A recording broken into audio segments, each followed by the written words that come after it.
కోమటోళ్ళ అమ్మాయి మన చర్చిలో రక్షింపబడింది. ఆ పాప సాక్ష్యం ఇచ్చింది నాకు. ఇప్పుడు 30 ఏళ్ళ వయసు, ఇంకా పెళ్లి కాలే. అంకుల్ 10 సంవత్సరాల కిందట మా అమ్మ చనిపోయింది. మా నాన్న వెరివాడు. మా ఆస్తులన్నీ కూడా మా పెద్దలు సొంతం చేసుకున్నారు. 2 ఆడపిల్లలమే. మాకే దిక్కు లేరు. అయితే మా ఊరిలో ఒక ఆమె మీ చర్చికి వస్తుంది అంకుల్, ఆంటీ గారు. మాకు దగ్గరగా ఉంటారు అల్లంత దూరాన.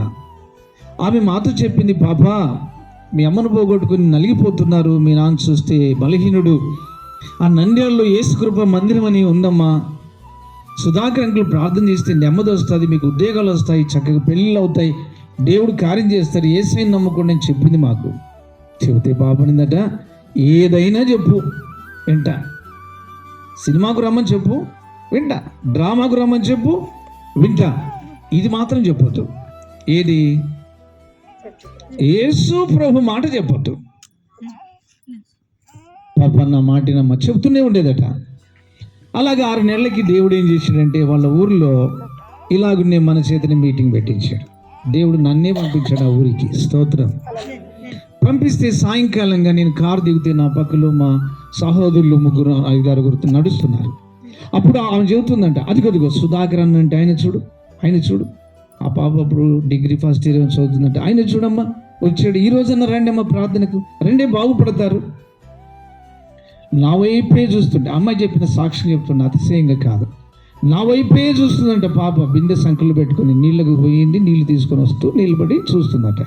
అమ్మాయి ఇచ్చిన సాక్ష్యం, అంకుల్ కుడికి ఎడమకు ముందు వెనక ఆకాశంలో మెరుపులు ఎట్లొస్తాయో నీ చుట్టూ మెరిచిపోవడం నేను చూశాను అంకుల్. 5-10 నిమిషాలు చూశాను, కన్నురెప్ప ఆర్పకుండా చూశాను. ఏమిటి ఆయనలో ఉన్న ప్రత్యేకత, ఏమిటి ఆయన మామూలుగానే మనిషే కదా, అంత మెరుపులు వస్తున్నాయని ఆశ్చర్యపోయి నీళ్లు పోసేసి రాత్రి సిద్ధపడి మా నాన్న తీసుకొని మా చెల్లిని తీసుకొని వచ్చాను అంకుల్.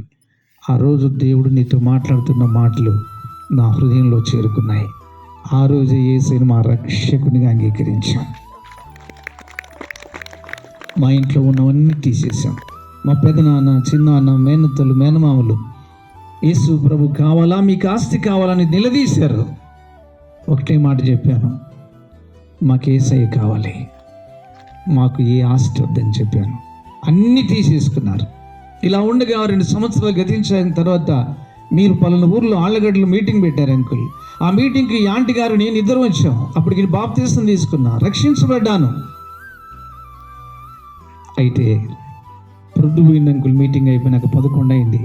ఈ తమ్ముడు గారు చెప్తున్నారు, దూర ప్రాంతం వాళ్ళు వెళ్ళొద్దు, పెద్ద చర్చి ఇక్కడ పడుకొని ఉదయం వెళ్ళండి అని చెప్తున్నారు. అయినా ఆంటీ అంటున్నారు, నాకు ఇంటి దగ్గర పిల్లలు ఉన్నారమ్మా, కుదరదు, నేను వెళ్తాను అంటున్నారు. ఒకదాన్ని ఎలా పంపుదామని మేము బస్ స్టాండ్కి వచ్చాం. 11:30 టైం. బస్సులు లేవు అంకుల్.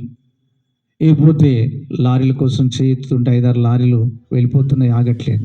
ఒక లారీ ఆగింది. 12:15 రాత్రి టైం.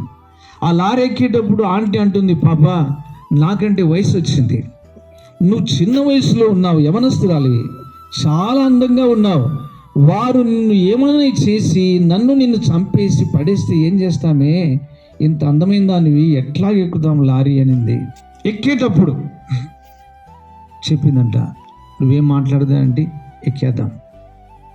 ఎక్కేటప్పుడు మనసులో ఒక ప్రార్థన చేసిందంట, ప్రభువా ఎక్కడో అన్యజనురాలుగా పుట్టిన నేను, అమ్మను కోల్పోయిన నేను, లోకంలో జీవిస్తున్న నేను, అక్కడ నుండి నన్ను ఇక్కడ తీసుకొచ్చావు, నీ రక్షణ నాకు ఇచ్చావు, రక్షకుడు నీవు, నాతో ఉండి ఎల్లప్పుడూ కాపాడే దేవుడు. రక్షణ అంటే విడిపించడము, కాపాడడం. నేను చెప్పాను కదా ఇందాక.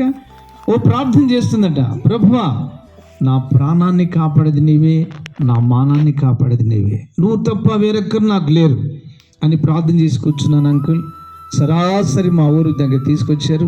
ప్రేమపూర్వకంగా మాకు లారీ ఆపేసి దించి వెళ్ళిపోయారు అంకుల్. ఆనాటి నుండి నేటి వరకు దేవుడు నా తల వెంట్రుకల్లో ఒక్కటి రాలకుండా నన్ను కాపాడుకుంటూ వస్తున్నాడు.